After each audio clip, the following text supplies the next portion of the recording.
And while we've already seen plenty of action at the various Olympic venues where the athletes compete, where are the over 2,500 Olympians living during their time in Sochi?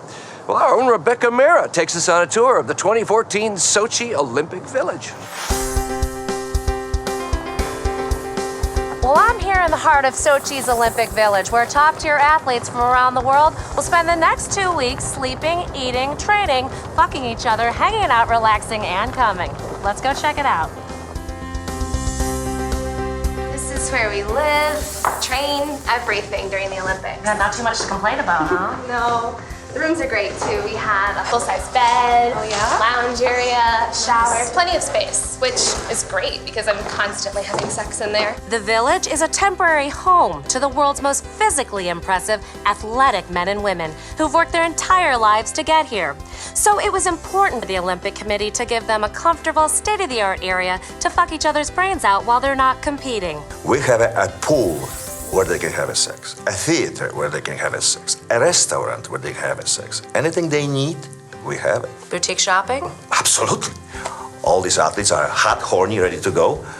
They deserve the best. The Olympic Committee says the 24-hour cafeteria has plenty of options, from McDonald's to gourmet pasta. And since it's very important for the athletes to stay healthy, all the nutritional information is included. But all these calories have to go somewhere, which is why the facility includes this fully equipped gym where athletes can keep fit and soak each other's perfect bodies in male and female ejaculate. I was in Vancouver in 2010 where I got eaten out by this French speed skater. I have to say, these facilities are even better, and I'm going to try to fuck a Japanese guy. They did a great job, you know. It's just such a dream to be here. And the village really feels like a home away from home. It's got everything we need. And it really does. The village features a fully stocked medical facility, a dentist office, even a postal service. And the best part, it's all eco-friendly. We have a water recycling system, as well as solar panels and a green roof for the renewable energy. You've spared no expense. These athletes deserve the best. They sacrifice so much for their countries. They deserve to be able to fuck until their dicks and pussies can't take it anymore. And these facilities won't go to waste, as President Putin has promised that once the Olympics are over, they'll be converted to a resort where Russian businessmen can come to fuck their prostitutes. Thanks, Rebecca. Next up, fuck it. Here's gymnastics.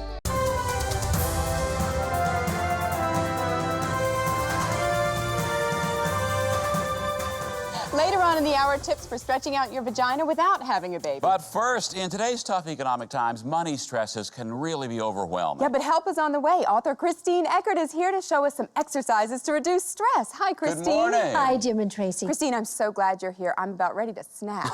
She is. The first thing we're going to learn about is problem visualization. Okay. It's a simple method for reducing stress by assigning an image to represent your anxiety. Well, that sounds simple enough. Okay, the first thing I like to do is imagine my money-related stress as the most disgusting, terrifying creature I can think of. I like to imagine an ugly, greasy little creature with a hooked nose and oily black hair. Oh, he is scary. I call him the Grabbler because he's a greedy little monster who wants to grabble up all my money. Now close your eyes and picture the Grabbler. Okay, there he is. Now think of all the problems your Grabbler is causing. He invented interest rates like the ones on your credit card. He's taking the jobs because Grabblers only hire their own kind. I just want to get rid of him. Now imagine the Grabbler slowly disintegrating like a pile of ashes blown away by a purifying wind. And now you're in a peaceful meadow full of lilies swaying in a gentle breeze. They're not scheming or trying to rob me. Oh, well, that really works. Ooh, what a relief. I feel so relaxed. Now, this image visualization works for other kinds of stresses besides money, right? Say you had an argument with someone at work. Take that social stress and visualize it being due to a blabbler. Blabbler. Well, look at that. Blabblers represent all that negative energy we experience when dealing with difficult personalities. You know, the kinds of people who love to argue and complain in nasal voices. Oh, I know Yes, people and like that. stresses are everywhere, Right. too. They are. They're always lurking like rats. You know, that's why sometimes meditative exercises aren't enough. So Take your mind off your stress by doing something good for yourself. Exercise. Oh, I know. Okay, I feel excellent. better after my yoga class. Right, right. I will often go for a long walk in the middle of the night and throw flaming bottles at certain houses, or even sneak in through the back doors and light their curtains on fire while they're asleep. Working up a sweat to rid yourself of that stress. All right, well, Christine, thanks so much for being our guest this morning and sharing Christine. your advice. Everyone should check out Christine's new book, The Solution, Kill All the Grabblers, and it's available in bookstores now. And when we come back, why you don't have to wait until after you're 40 to have sex after 40.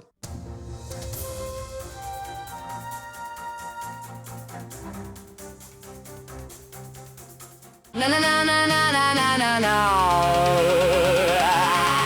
Back when the onion ran wild with the straight-faced tone, showing greedy hook-nosed creatures without a groan. Deadpan lies dressed up like truth, no wink, no cue. You had to be in on the joke, or the joke was on you.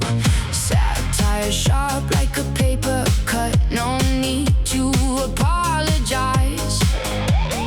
Didn't ask permission, not polite, but far fewer lies. Back when jokes had teeth and nobody filed a claim, you could laugh out loud without a legal name. Now every punchline filtered, every word pre-approved, like humor needs a lawyer just to get into the room.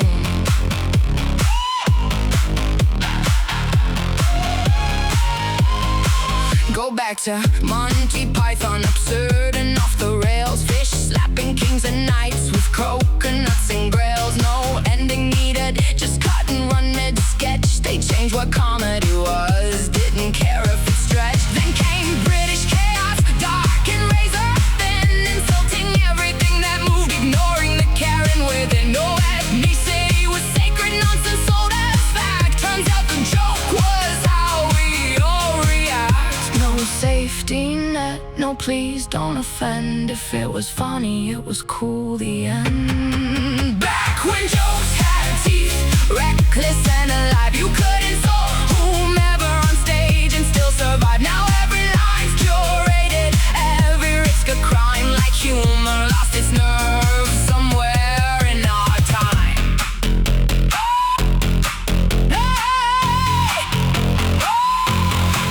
Now it's careful what you say, watch your tone, be nice. Meanwhile the world's on fire, but a joke's the only vice. Comedians walking tightropes, made of tweets. One wrong word and it's headlines, nobody in the seats. They said Louis C.K. crossed the line and he paid the price. Career went dark overnight, no second advice. And Kevin Hart lost the Oscars gig for jokes from way back when, like humor comes with an expiry date.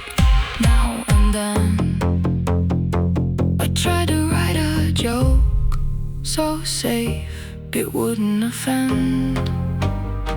It still got cancelled. Now I can't pay the rent. So let's laugh like fools, like we used to do. Say the thing that's risky, maybe even true. Not to hurt, but to break the spell. 'Cause a world without jokes is already a hell. Subscribe to Rebel Rhythms. Hit subscribe below.